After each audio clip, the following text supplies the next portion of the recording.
Olá pessoal, continuando o que nós conversamos na nossa última aula, só fazendo uma pequena revisão aqui sobre o projeto local de polícia comunitária.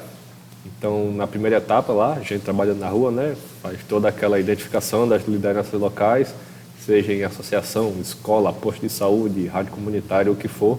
Vamos lá mostrar a essas pessoas o que a gente pode fazer de melhor para o bairro, pegar o contato desse pessoal para uma possível reunião mais tarde, explicar o que a gente pode fazer, como é que podemos trabalhar juntos, e aí pode até citar exemplos de situações dessas que deram certo. E na quarta etapa, tivemos a questão da identificação dos problemas. Nessa etapa, a gente já tem conseguido reunir as pessoas para conseguir fazer todo esse projeto. Então, na quarta etapa, com a identificação dos problemas, e agora, nesse momento, a gente já vai ter toda a nossa rede montada, por assim dizer. Já teremos as pessoas de escolas, dos CRAs, dos centros de referências, no caso, alguém da prefeitura, alguém de uma rádio comunitária, alguma ONG, alguma entidade que possa ajudar. E aí a gente senta, verifica os problemas do bairro e vê o que cada um pode fazer. E aí a gente vem aqui para a quinta etapa. Coleta de informações, características socioeconômicas, características geográficas e ambientais. É basicamente aquilo que a gente conversou. O que vocês conseguirem realizar em uma área, possivelmente vocês não vão conseguir realizar em outra área. Então a gente precisa ter um pouquinho de tato e perceber como é que a gente vai tratar daquela situação. Aqui as informações são, por exemplo, o perfil da área, um mapa, número de residências, número de tipo de comércio, escolas, igrejas, posto de saúde, perfil dos habitantes, se o pessoal é mais instruído, se é menos instruído. E por que a gente tem que ter essa percepção? Aqui no nosso bairro, no Maria Andreasa, a gente tem diversos setorizinhos, vamos colocar assim. Por exemplo, tem um setor aqui do bairro do Maria Andreasa que a própria população chama de favela. Então você sabe que ali já é uma área mais que não tem tanto apoio assim social. E tem outra área que tem vários comércios, que seria a rua aqui da UPS. Tem comércio do começo da rua até o fim da rua. Tem padaria, tem pizzaria, tem quitanda, tem farmácia. Então, nesse local, que seria aqui a Rua da UPS, a gente teria um tratamento diferente do que teria lá na favela. Então, todo o planejamento que a gente faria aqui, para essa rua que tem o maior número de comércio, não funcionaria para lá na comunidade Jesus de Nazaré, que o pessoal chama de favela. Então, todos esses detalhes a gente precisa ter atenção também para que o projeto dê certo. A gente tem que ter essa percepção e verificar se vai ter alguma influência na questão criminal, que vai atrapalhar também, é muito importante isso aí, mas isso é da vivência de cada um, vai ser das experiências que vocês terão trabalhando dentro daquela comunidade, dentro daquele bairro. E aí, ninguém melhor do que os próprios moradores para dizer quais são os problemas, quais são as dificuldades, se dá certo, se não dá certo ali, ou se dá certo em outro lugar. Então, vocês têm que estar bem conectados com todas essas lideranças locais que vocês conseguiram agaranhar e juntar e obter todo esse tipo de informações. Essas informações podem ser fornecidas pela própria polícia, lá a questão de ocorrências, ou então órgãos públicos locais e entidades existentes no bairro. Algumas dessas entidades, às vezes, eles fazem pesquisa de satisfação, pesquisa sobre a questão da instrução das pessoas naquela comunidade. Então, às vezes, essas informações já têm disponíveis para vocês. E outras vezes também não é nem necessário ter alguma coisa tão tátil. Um pouco de conversa, um pouco de informação, vocês conseguem obter várias situações que acontecem naquela localidade ou em outra localidade. Tabulação e análise das informações. Sociabilizar as informações com a comunidade. É basicamente isso aí. Se vocês têm um projeto social de melhoria da segurança de determinado ponto, aí você vai lá e vai socializar com as pessoas da comunidade para elas darem também a opinião delas. E aí vão dizer, esse projeto é bom, mas nesse local não dá certo. Nesse outro local a gente pode fazer de outra maneira. Então a gente vai fazer toda essa análise, toda essa discussão e tentar colocar em prática. Sexta etapa, indicativos dos problemas locais. Então, depois da gente traçar esse perfil da comunidade, verificar quais as dificuldades que se enfrentam para o exercício dos direitos e garantias individuais e coletivas e o grau de segurança. Então, é tudo aquilo que a gente começou. A gente traça esse perfil e verifica quais as dificuldades que a gente vai enfrentar para conseguir colocar esse projeto em prática naquele local. Identificar os órgãos envolvidos nas questões. Beleza, se lá na comunidade Jesus de Nazaré, na favela, a gente tem muita situação de pessoas que estão em necessidade extrema de, por exemplo, passando fome, subnutrição, esse tipo de coisa, como é que a gente consegue melhorar essa situação? Vamos procurar lá a Secretaria de Ação Social da Prefeitura, ver se consegue cestas básicas de alguma entidade. Tem o Natal Sem Fome, que todo final de ano eles conseguem juntar várias cestas básicas. Então, cada cidade tem sua coordenação local. Aí, se você procurar essa coordenação e conseguir juntar cestas básicas para aquela comunidade que você está pretendendo ou está realizando um trabalho de polícia comunitária, já é um ponto muito positivo. Já é um meio de se aproximar daquela comunidade. Então, como a gente consegue identificar esses problemas e essas dificuldades, a gente consegue pensar em soluções, desenvolver um plano inicial, um esboço, contemplando os problemas locais, os pontos de participação de cada órgão e da comunidade. Ou seja, quando a gente consegue elaborar a solução, a gente vai vendo quem consegue ajudar em quê. Se vai fazer uma distribuição de cesta básica, se precisa da polícia lá para fazer a segurança para o pessoal não roubar as cestas, por assim dizer. Então, se a polícia for lá, não vai aparecer ninguém para pegar a cesta básica. Então, pronto, a polícia fica de fora da comunidade, só aguardando as pessoas lá do Natal Sem Fome ou da Secretaria de Ação Social fazerem essa distribuição. Em outro local não precisa de distribuição de cesta básica, a gente precisa aqui ajeitar as luzes dos postes. Vamos manter contato com a Secretaria e Administração da Prefeitura para ver o que é que conseguem resolver disso aqui. Aí faz um ofício e tal.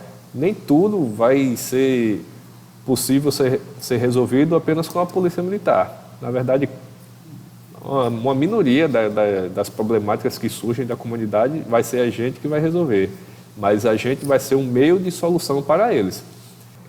Vocês vão perceber que a cada solução de um probleminha desse, a comunidade vai ficar bem mais próxima da polícia, vai quebrar aquele paradigma de que a polícia está ali só para tratar as pessoas com desrespeito, só para tratar as pessoas com violência. E isso é um grande passo para a implantação do policiamento comunitário naquela comunidade. Ou seja, não necessariamente você vai começar o seu projeto, o seu policiamento comunitário em cima disso. Você pode começar com uma boa ação antes, para ter essa aproximação da comunidade, e aí depois você vai propondo outros projetos, outros programas para a melhoria da segurança lá do bairro. Então vamos lá, continuando. Sétima etapa, fixação de metas. Após a avaliação das necessidades, deverão ser fixadas as metas. Para quem, onde, quando, como e para que se fixarão essas metas. É o que a gente já discutiu. Quando a gente tem os problemas, a gente vai começar a pensar nas soluções. Em quem vai conseguir ajudar naquela problemática, seja uma secretaria da prefeitura, seja um centro de referência, seja um PB a mais em um determinado local que está tendo muito roubo, seja um conserto de uma lâmpada, seja um policiamento escolar, uma visita escolar com mais frequência em determinada escola que está tendo muito problema, e a gente vai tendo essas soluções. E a meta qual vai ser? Vai ser a diminuição da fome em tal comunidade, a diminuição da violência escolar, a diminuição da quantidade de roubo em tal rua, a diminuição dos atendimentos de pacientes psiquiátricos pela Polícia Militar. Então, essas metas a gente vai fixar para depois a gente poder fazer uma avaliação, se conseguiu ou se não conseguiu. Se conseguiu, como foi que conseguimos? Se não conseguimos, se não deu certo, o que foi que deu errado? Isso é muito importante para a gente ter essa percepção, porque, como eu disse a vocês, o que pode ter dado certo aqui em Bahia provavelmente não vai dar certo em nenhuma outra comunidade da Paraíba, porque são pessoas diferentes, comunidades diferentes. Cada um vai ter a sua história, cada um vai ter o seu meio social de convivência. As metas deverão ter significado e que sejam interessantes à comunidade. A gente vai lá propor a meta e todo mundo tem que concordar, tem que ser algo que realmente vá trazer uma melhoria social. Identificação das áreas de aceitação comum, criação ou melhoria de áreas de lazer, programas de requalificação profissional, etc. Aqui, a gente, com a identificação desses locais, dessas áreas comuns, a gente vai estar trazendo uma sensação de pertencimento da comunidade, que às vezes uma praça que está toda acabada e ninguém faz nem questão de visitar ou estar presente nela, quando a gente faz algum requerimento à prefeitura para a melhoria daquela praça ou consegue um investimento de uma iniciativa privada para o conserto daqueles instrumentos que tem lá na praça, e a praça começa realmente a ser um objeto utilizado pela comunidade, e quando eles percebem que essa conquista foi deles, então terão muito mais cuidado com aquilo que eles conseguiram, porque nada é fácil. Então, se não foi fácil, se foi difícil conseguir tudo aquilo, então a gente vai ter que ter mais cuidado, vai ter que preservar o que foi conquistado. Então, cria-se todo um outro panorama de pertencimento daquela comunidade dos seus locais comuns. Fechamento do projeto com a participação de todos os segmentos, estabelecendo responsabilidades, cronogramas e metas. Só para a gente deixar tudo prontinho, sabendo quem vai fazer o quê, quem pode ajudar com o quê e como a gente vai, em quanto tempo a gente vai conseguir atingir essas soluções, atingir essas metas, porque é muito importante. Se a gente se propõe a realizar uma melhoria, em quanto tempo a gente vai conseguir? Não tem como deixar solto, achar que eu fiz um ofício para a prefeitura pedindo para consertar essa lâmpada. Vamos esperar daqui a 6 meses para ver se eles consertam. Assim também não tem como ser uma solução. Então, se a gente fez um ofício para a prefeitura pedindo o conserto das lâmpadas, lá, a substituição das lâmpadas que estão queimadas, daqui a 1 ou 2 semanas, vamos lá manter um contato, vamos fazer outro ofício, vamos procurar saber o telefone de quem é o responsável pela substituição dessas lâmpadas. Então, tem que ter todo um acompanhamento para a gente conseguir realmente encontrar as soluções. Eventos que consolidem a sistematização do trabalho de polícia comunitária e que, uma vez compreendido, não será mais esquecido. Ou seja, o que deu certo, a gente tem que estar lá pronto para fazer novamente. Se o projeto deu certo, se aquelas pessoas que estão próximas de você contribuíram realmente, então você tem que realmente perceber e dar valor a essa rede que te apoia. E aí, não deixar isso ser esquecido. A gente se juntou para fazer uma melhoria de uma praça. Beleza. Conseguimos melhorar a praça? Melhorou, está tudo bacana, as pessoas estão utilizando, está todo mundo saindo lá de suas casas se sentindo seguros para utilizar os brinquedos que tem lá na praça. Está tudo ótimo, beleza. Deu certo? Deu. E aí, qual o próximo ponto? Não deixa a rede se acabar. Mantém todo aquele projeto, planeja outras coisas, trabalha em cima e vai buscando mais e mais melhorias. E assim é o fruto, assim é o que as pessoas irão compreender como a segurança comunitária, uma segurança realizada por cada um daquelas pessoas. Estratégia de implantação, 8ª etapa. Identificação de responsáveis capazes de auxiliar na resolução dos problemas apontados, possibilitando que se atinja as metas fixadas. Aí está aí no final, mas a gente já sabe que desde lá do começo, se a gente viu o problema e a gente pensou na solução, a gente já tem que pensar também em quem vai ser responsável por essa solução. Ok? 9ª etapa. Controle de qualidade, desenvolvimento contínuo e atualização dos trabalhos. Se a gente tem esse comitê, tem esse conselho, tem essa rede, a gente tem que ver se as coisas estão dando certo. E como é que a gente percebe se está dando certo? Tem mais pessoas saindo na rua de noite, 10 horas da noite tem mais gente na rua. Isso é um indicativo? Talvez seja, talvez não. Mas aí a avaliação pode ser feita através de um indicador, um fato que indique se o projeto atingiu ou não o objetivo. Aí esse indicador pode ser isso aí sim, mais pessoas na rua durante a noite, mais pessoas nos comércios lá, nos restaurantes que ficam abertos à noite, ou comércios que não abriam durante a noite e agora estão abrindo porque estão se sentindo mais seguros em abrir o seu empreendimento. Então isso é um indicador.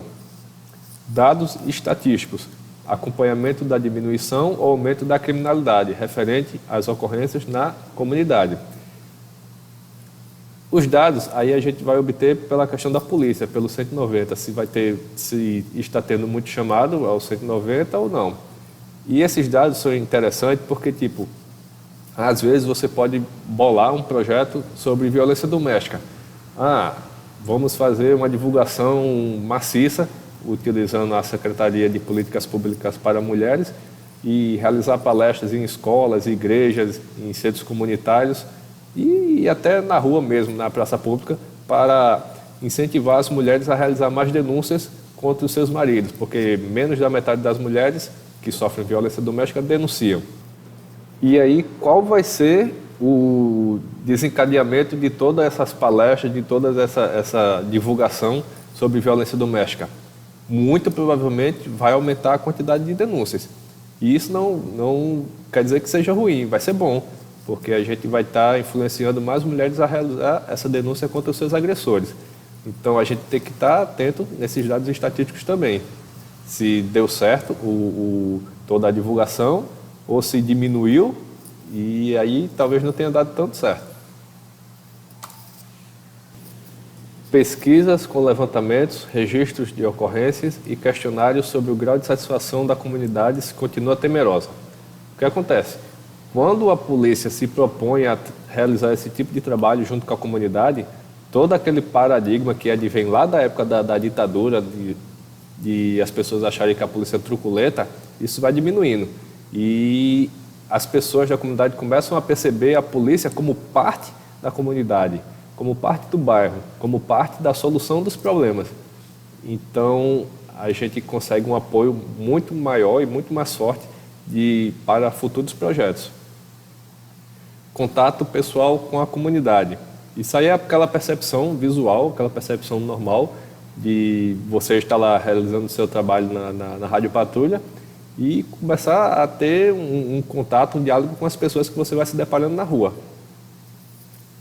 Forma de verificação, atividade que permita a demonstração do que foi feito em relação ao indicador. Isso aí é o que a gente discutiu um pouco, perceber que as pessoas estão saindo mais na rua. Então, você tem que explicar melhor como é que isso traz essa percepção de uma melhoria da sensação de segurança. E as pessoas em si podem realmente afirmar isso. E aí um questionário simples, uma percepção, uma conversa, você vai ter todas essas informações. Momento de verificação. O momento da verificação do aprendizado no início, no meio ou ao final das atividades. E isso a gente perceber o que deu certo e o que deu errado. E a gente aprender com isso e utilizar futuramente em novos projetos. E o que deu errado a gente evitar. Não necessariamente o que pode ter dado errado nessa parte da comunidade pode ser que dê certo em outra parte, mas a gente sabe que as dificuldades a gente deve evitar e procurar o caminho mais fácil para implantar esse tipo de projeto. E com esse aprendizado, a gente divulgando para todos os outros policiais que estão ali trabalhando junto e alguns que porventura caiam de paraquedas dentro do projeto ou que contribuam para aquela comunidade, a gente ter como ensiná-los o que deu certo e o que evitar a fazer dentro desse projeto de polícia comunitária. A eficiência e eficácia de um trabalho de polícia comunitária pode ser mensurada pela ausência de crime e de desordem, pelo apoio da comunidade nas questões de segurança. Isso aí seria basicamente um indicador, né? A ausência de crime e de desordem, ou seja, a diminuição das ocorrências. Aqui no Maria Andreasa, depois da implantação do nosso projeto comunitário, a gente chegou a passar um período de mais de um ano sem ter nenhum homicídio aqui no bairro. Não quer dizer necessariamente que todo o nosso projeto aqui implantado foi que impediu que as pessoas se matassem. Também não é assim. mas houve esse período bem grande e também houve uma queda no número de ocorrências, uma redução significativa nas ligações para o 190. E isso também eu vou mostrar depois, quando a gente for conhecer melhor aqui o projeto de Mãos Dadas com a Comunidade. Então, para fechar essa parte de projeto de polícia comunitária, saber de vocês aí por que é importante obter informações geográficas, aí sejam sociais ou monetárias, da área a ser empregada a polícia comunitária. Aí pode citar também a questão histórica da comunidade. Como poderemos implantar as metas definidas no projeto de polícia comunitária? Como conseguiremos consolidar os objetivos alcançados através de um projeto de polícia comunitária? E como podemos mensurar a eficiência ou a eficácia de um projeto de polícia comunitária? Ok, pessoal? Com isso aí concluímos essa parte de projetos. Até a próxima aula.